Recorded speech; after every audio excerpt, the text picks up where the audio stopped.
The educator Dr. Maria Montessori once said, "The child developing harmoniously and the adult improving himself at his side make a very exciting and attractive picture."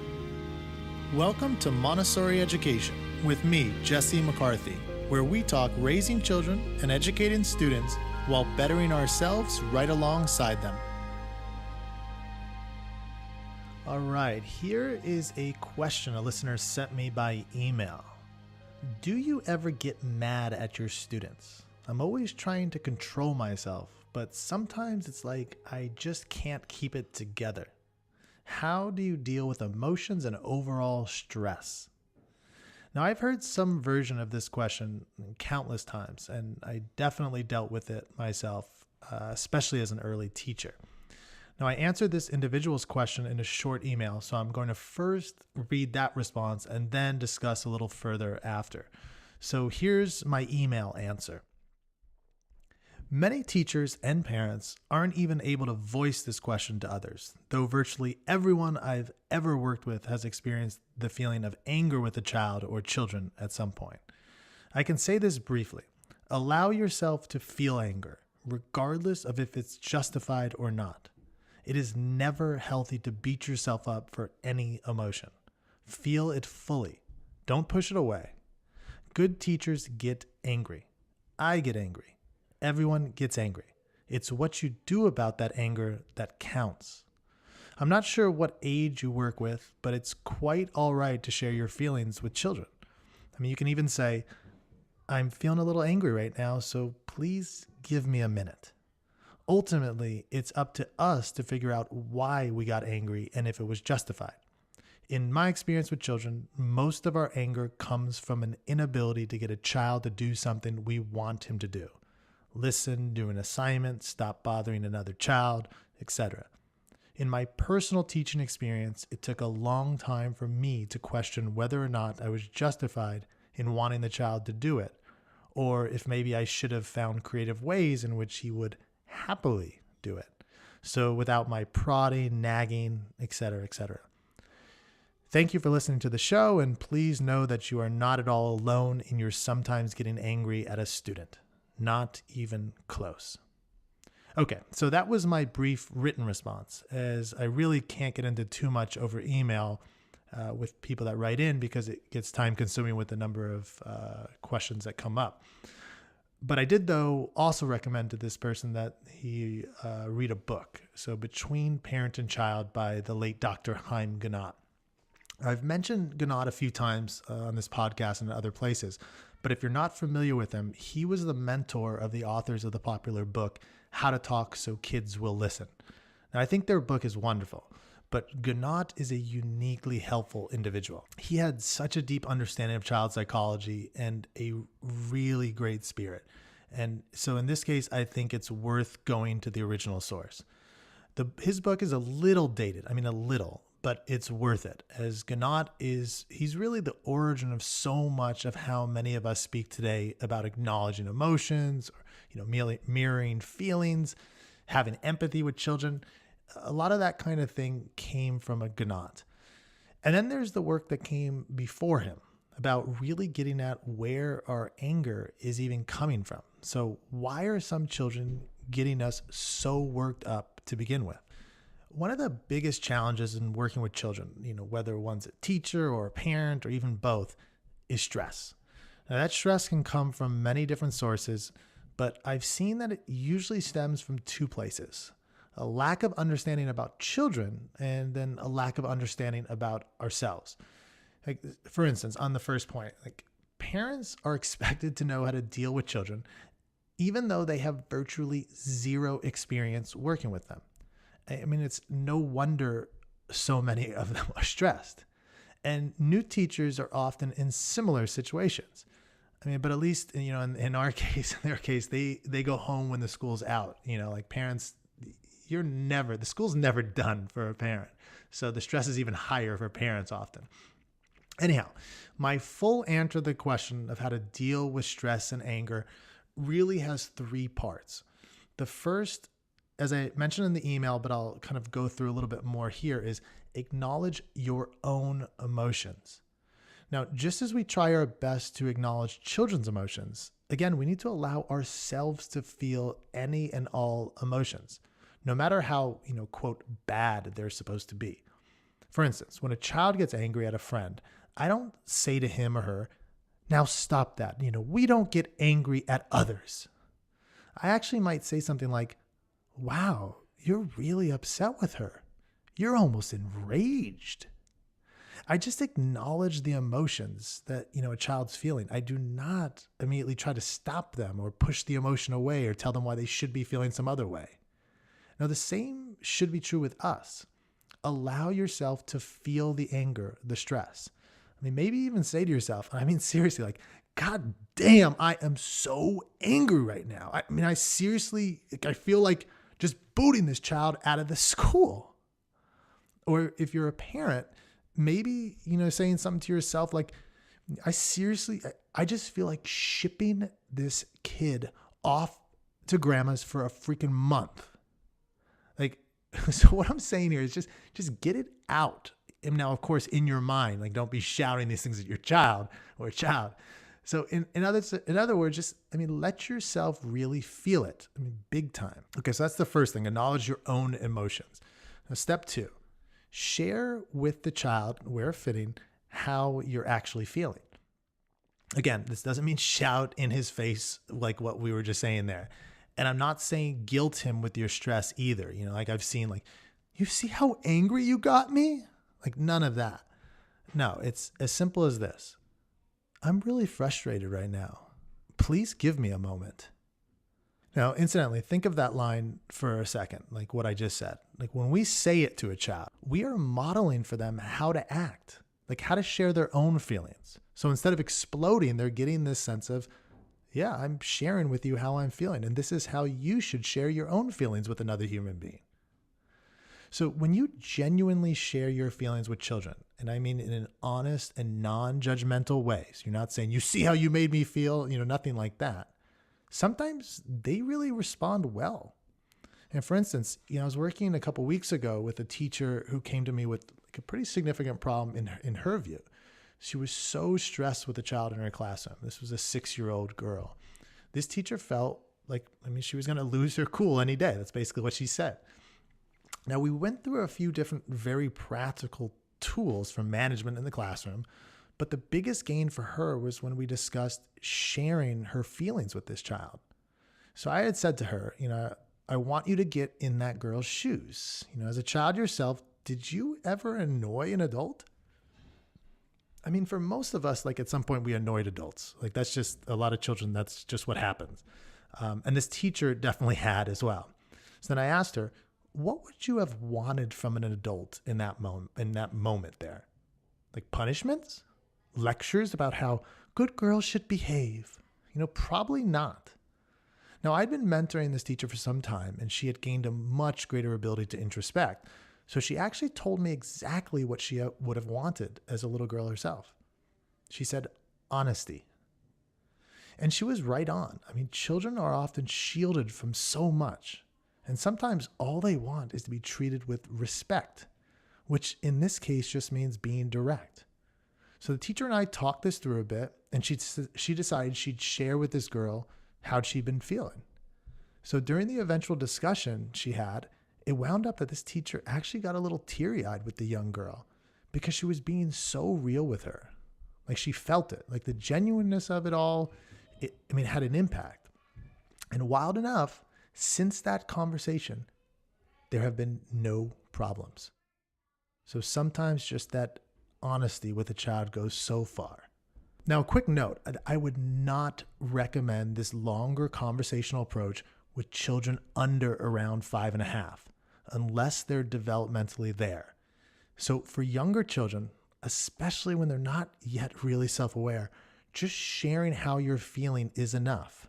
Again, something like, I'm really frustrated right now. Please give me a minute. Don't go into anything deeper than that.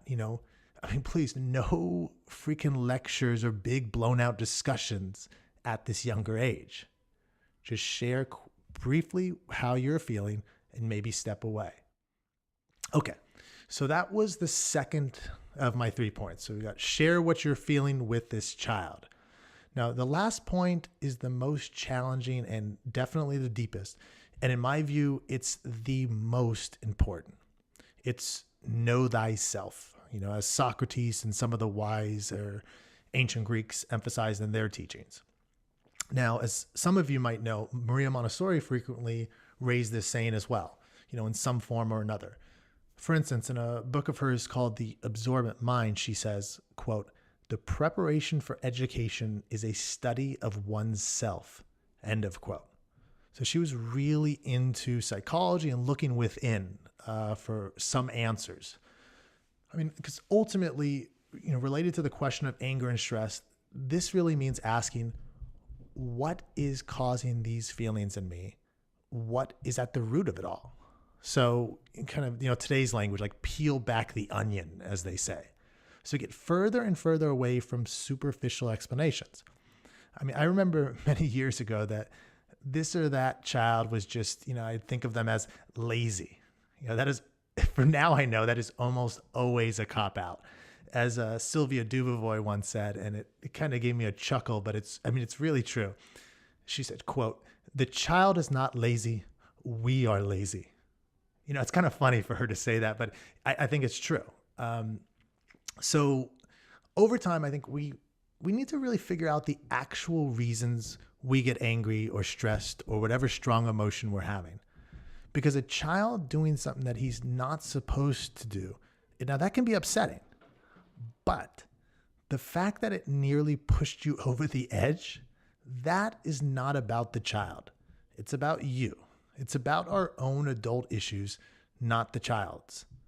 And the real cause is rarely out there on the surface, easily discoverable. Usually we need to do real work to find out what's going on. I'll give you a real world example of what I'm talking about. So I remember I was working with a mom who was really, in her words, losing my mind over a child not eating healthy food. So many parents out there have experienced this. So as we began together, I first helped her to know a few proven and practical strategies to kind of end these battles, like the practical stuff. But it wound up being a much bigger issue than food. So as we dig deeper, I learned that her husband was actually rarely home. And since he was, quote, the worker in the family, she was expected to solve all the problems related to the kids. Now, if this wasn't dealt with, I can only imagine the damage and anger that this could cause in a relationship. Well, since she hadn't yet shared her feelings with her husband, guess where much of the anger, even rage, got directed? Yep, so at her child, or even more specific, at this eating issue. So at the time, she believed it was all about eating. For her, the not eating healthy food issue, and that issue alone, was the problem she believed she was having at home with her child. Of course, in reality, that wasn't actually the only problem. So what I'm getting at here is that sometimes the issue we think we're angry about is not really the issue we most need to deal with, or it's just a symptom of other issues.